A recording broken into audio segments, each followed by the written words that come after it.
அதாவது மாற்றம், இலங்கை தீவில் நிறைய மாற்றங்கள் தேவைப்படுகிறதா? நிச்சயம் தேவைப்படுது.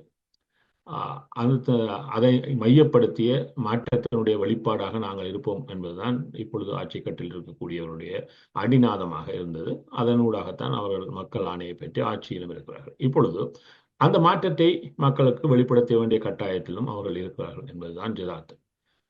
அவ்வாறான ஒரு முயற்சியை இப்பொழுது முதலில் ஜனாதிபதி தேர்தல் நடந்து 100 நாட்களை கடந்திருக்கிறது ஜனாதிபதி பதவியேற்று.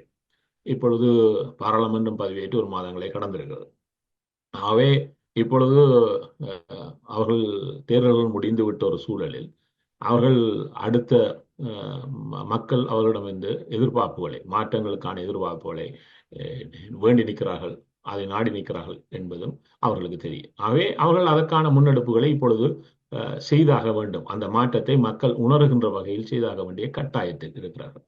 அந்த வகையில் தான் இந்த ஆண்டுடைய ஆரம்பத்தில் அனுரகுமார திசுநாயக்க கிளீன் ஸ்ரீலங்கா என்கின்ற ஒரு திட்டத்தை அறிவித்தார்.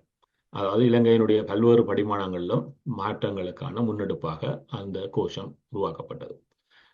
இது ஒரு கோஷமாக இருந்தாலும் இந்த கோஷத்தை கடந்து இதனுடைய உள்ளடக்கம் எவ்வாறு இருக்கிறது, இதனுடைய முன்னெடுப்புகள் எவ்வாறு இருக்கிறது என்பதுதான் இப்பொழுது உள்ளாந்த ரீதியாக பார்க்கப்பட வேண்டிய விடயமாக இருக்கிறது.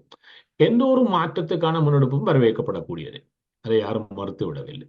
என்றால் அது ஆனால் இந்த முன்னெடுப்புகளில் எவ்வளவு சிறப்பாக, இப்பொழுது நீங்க சொன்னது போலதான் இது விமர்சனங்கள் என்பதை கடந்து ஆக்கபூர்வமான கருத்துக்கள் ஒரு முன்னேற்ற ஒரு செயற்பாட்டை இன்னும் செழுமைப்படுத்துவதற்கான ஒத்தாசையாக இருக்கும் என்பதும், அவ்வாறான கருத்துக்களை அவ்வாறே எடுத்துக்கொள்ள வேண்டும் என்பதும் இதில் இருப்பவர்களுக்கு ஒரு முதன்மையான விடயமாக இருக்கு.